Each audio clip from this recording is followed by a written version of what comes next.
नमस्कार मैत्रिणींनो. तर खूप दिवसांनी व्हिडिओ आलेला आहे. तर काही कारणांमुळे थोडं लेट झालं व्हिडिओ येण्यासाठी. तर पितृ पंधरवड्यामध्ये खरंच गेलेली माणसं येतात का?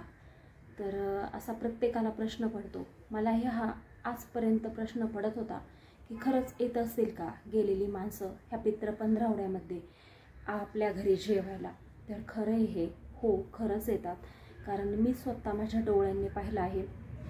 व्हिडिओ संपूर्ण बघा तरच तुमच्या लक्षात येणार आहे. तर काय झालं, चौथभरणीच्या दिवशी, आता त्याच्या अगोदर 6 महिन्यापूर्वी माझी आजी एक्सपायर झाली होती. तर तिची चौथभरणी होती आणि स्वयंपाक वगैरे झाला होता आणि सवाष्णी जेवायला बसायची तयारी चालू होती आणि ताटं वगैरे भरण्याचं काम चालू होतं. कावळा दरवाजावरती, जो आपला सेफ्टी डोअर असतो त्याच्यावरती एवढा जवळ कावळा येऊन घरात एवढी माणसं असताना सुद्धा एवढा जवळ कावळा आला आणि खूप ओरडत होता. तो खूप जास्त ओरडत होता. तर सगळ्यांचं लक्ष गेलं की कावळा एवढा जोरात ओरडतोय. तर अशी समज आहे की पितृ पंधरवड्यामध्ये ज्या व्यक्तीसाठी आपण हे श्राद्ध करत असतो ती व्यक्ती येत असते कावळ्याच्या रूपामध्ये. तर मग मी विचार केला, म्हणजे माझ्या मम्मीने सांगितलं की काहीतरी घेऊन ये घरातून आणि कावळ्यासाठी खाण्यासाठी. तर मी पटकन आतमध्ये किचनमध्ये गेले आणि काय घ्यावं आता ते कळत नव्हतं.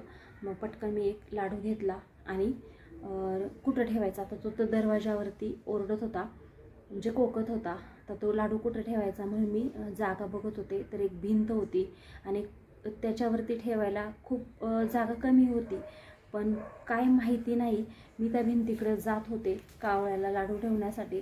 तर कावळा माझ्याबरोबर येत होता आणि थोडं अंतर होतं पुढे. तर मी तो लाडू ठेवला आणि त्या कावळ्याने लगेच तो लाडू उचलला त्याच्या चोचीमध्ये. मला एवढं आश्चर्य वाटलं आणि एवढा जड म्हणजे त्याची चोच, आणि त्या चोचेला ते कसं काय ते एवढं वेट पेलवलं, म्हणजे कसं झेपलं असेल तुम्हीच बघा. एवढा असा लाडू होता. तो लाडू त्याने पूर्ण अशी चोच अशी करून तो लाडू व्यवस्थित त्या चोचेमध्ये पकडला आणि तो कावळा तो लाडू घेऊन सुद्धा गेला. म्हणजे विशेष आहे, त्या कावळ्याला त्या चोचेला त्याच्या चोचेमध्ये तो लाडू कसं काय त्याला ते वेट हे झालं असेल, म्हणजे घेता आलं असेल, झेपलं असेल. हे खूप आश्चर्य आहे आणि खूप जास्त आनंद झाला. आणि मी असं ओरडायला लागले की बघा पटकन, नाही का, सगळ्यांना. तर सगळ्यांनी सुद्धा पाहिलं हे आणि मनाला पण असं भारी वाटलं आणि एकदम मनसुद्धा भरून आलं होतं. कारण त्यावेळेस त्या कावळ्याच्या रूपामध्ये माझी आजी चालली होती आणि तिने ते खाल्लं आणि तिला खूप गोड आवडायचं. त्याच्यामुळे माझ्या पण पटकन मनात पण येत नव्हतं की काय ठेवू, कावळा तर ओरडते. पण माझ्या मनात काय माहिती, देवाची कृपा, माझ्या आजीची, लाडू ठेवण्याची मला इच्छा झाली आणि मी तो लाडू ठेवला. एक क्षणसुद्धा लागला नाही, पापणीसुद्धा लावून दिली नाही. त्या कावळ्याने लगेच तो लाडू उचलला आणि घेऊनसुद्धा गेला. म्हणजे आनंद पण झाला आणि वाईटसुद्धा वाटलं. आणि हा अनुभव आलेला आहे. खरंच आपली गेलेली जी माणसं असतात जवळची, आपण त्यांच्यासाठी जे श्राद्ध करत असतो, जे श्राद्ध घालत असतो, तर ती माणसं खरंच येत असतात आपल्याकडे जेवणासाठी. आणि कसं असतं तुम्हाला सांगते की वरती स्वर्गामध्ये आपल्या इथे जसा एक दिवस असतो तसं त्यांचं तिथे 6 महिन्यांचा एक दिवस असतो आणि 6 महिन्यांची एक रात्र असते. म्हणजे आपण जे पित्राच्या दिवशी जे त्यांना खायला देतो ते वरती वर्षभर म्हणतात की त्यांचं तिथे पोट भरलेलं असतं, ते उपाशी राहत नसतात. म्हणून ह्या पितृ पंधरवड्यामध्ये आपण त्यांना खायला द्यायचं असतं, श्राद्ध घालायचं असतं आणि एकदम आनंदाने मन मोकळ्याने करायचं असतं. तेव्हाच ते पितृ आपल्या घरी जेवत असतात. हा छोटासा अनुभव आला, कसा वाटला मला कमेंटमध्ये सांगा आणि पुढे व्हिडिओ स्किप न करता संपूर्ण बघा. कारण मी ह्या व्हिडिओमध्ये जो प्रोजेक्ट आहे आपल्या मुलांच्या शाळेमध्ये शिक्षक लोक सांगत असत प्रोजेक्ट बनवायला, तर खूप छान असा प्रोजेक्ट बनवलेला आहे आणि त्यामुळे व्हिडिओ संपूर्ण बघा. तर इथे मी मगाशीच सांगितलं चौथभरणीसाठी मी गावाला आलेली आता, आणि म्हणजेच माहेरी. आता इथे आम्ही दोडका शोधतोय आमच्या नानीने दोडक्याचे वेल लावलेले आहेत. तर बघू आता किती दोडके निघतात. एवढे दोडके काढलेत मावशीने. ही सानू आहे आमची, माझ्या बहिणीची मुलगी. तिने एवढा मोठा टोप आणला आहे, तिला वाटलं एवढे दोडके निघतील. लहान मुलांना किती मज्जा असते ह्या गोष्टीची. डोक्यावरती घेऊन उभी आहे. एवढे दोडके आत्ता काढलेत.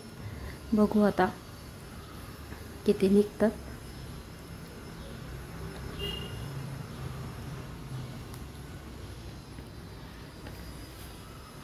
सगळे पाहुणे वगैरे येऊन गेलेत. ही दुपारची वेळ आहे.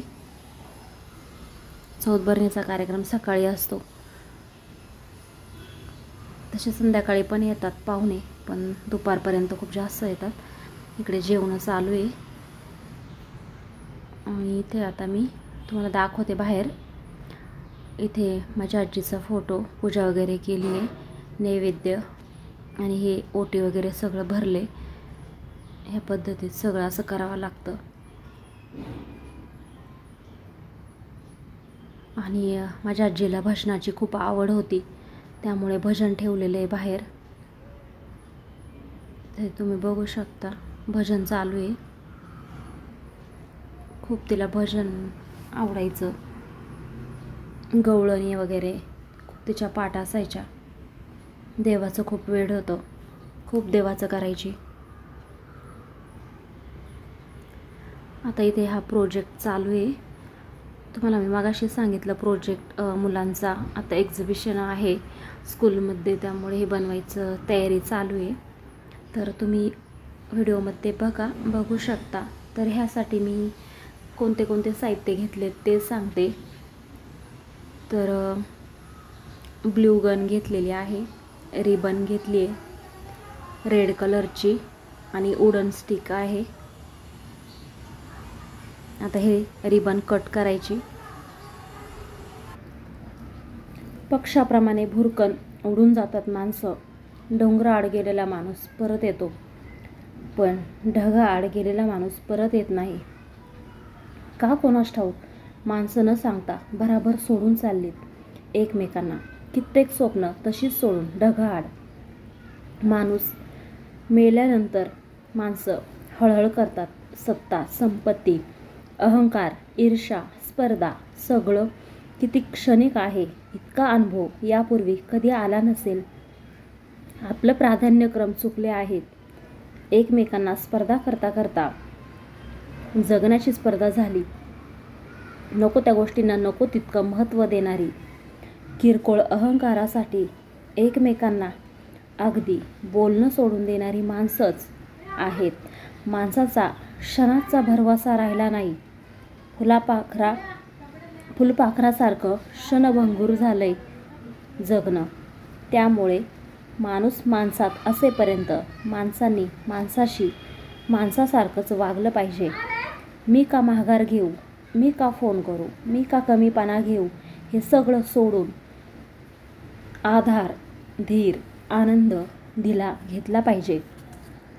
माणूस गेल्यानंतर आपण त्याचं कितीही कौतुक केलं, स्टेटस ठेवलं, आपण किती रडलो, तरी तो गेलेला माणूस ते पाहू शकत नसतो.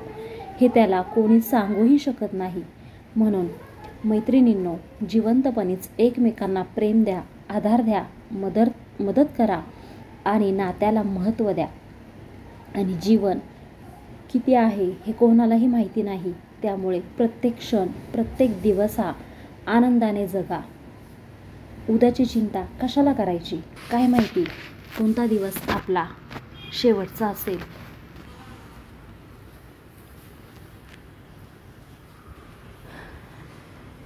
जसं आहे आयुष्य तसं जगायला शिका. जसं आपल्याला देवाने दिलं आहे तसं आपण जगलं पाहिजे. कशाला कोणाची स्पर्धा. कितीही कोणी धनवान असला तरी सगळं इथे सोडून जाणार आहे. त्यामुळे जे आहे त्यात समाधान मानून आपण पुढे चाललो पाहिजे. आता इथे व्हिडिओ तुम्ही पाहिलाच असेल कशा पद्धतीत हा प्रोजेक्ट चालू आहे. हे कट करून दोन्ही साईडचे टोक एकमेकांना चिटकून द्यायचं आहे आणि त्याचा आपल्याला रोजेस बनवायचे.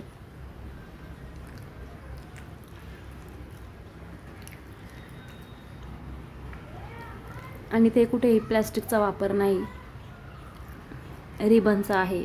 हे आपण कोणालाही गिफ्ट देऊ शकतो घरी बनवून स्वतःच्या हाताने.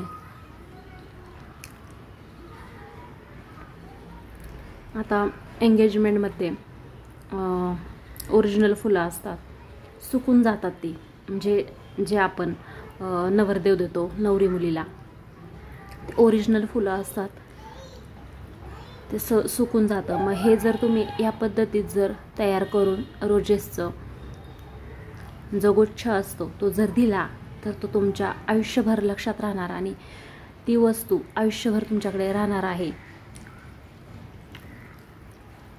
त्यामुळे असं रिबनचं तुम्ही बनवून देऊ शकता एकमेकांना भेट.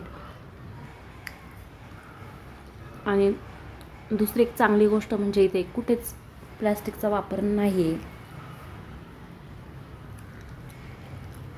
आता ही स्टिक याला जॉईन करून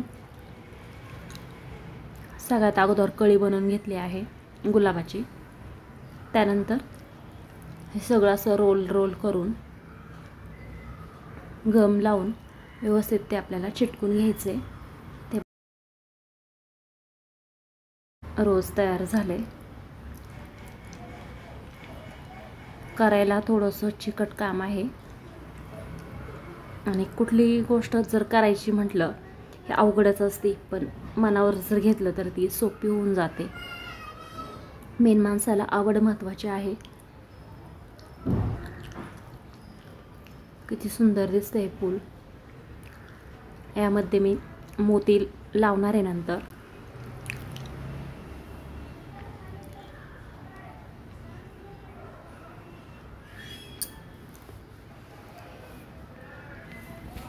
खूप छान अशी फुलं तयार झाली. व्हिडिओ आवडला असेल तर सबस्क्राईब नक्की करा. धन्यवाद.